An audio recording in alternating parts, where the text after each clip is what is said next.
Guys, may nanganganak na aso dito sa harapan ng bahay ko guys, sa pintuan. Hindi kasi sirado ng anak ko yung pinto, ay gate.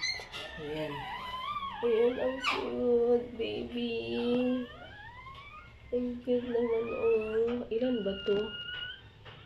Isa lang siya.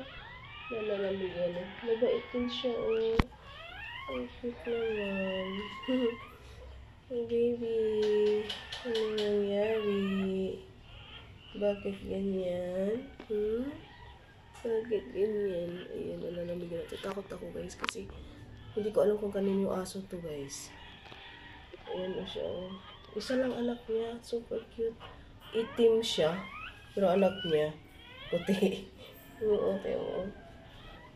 Wala. Sige lang baby. Paningkamot na magbuhi ka dyan. Hello, yung nanay. Oh. Hayaan ko lang yan siya dyan kasi takot ako. Ay, dalawa. Dalawa pala. Ayun yung isa, oh. Wawa naman, eh. Dalawa pala anak niya.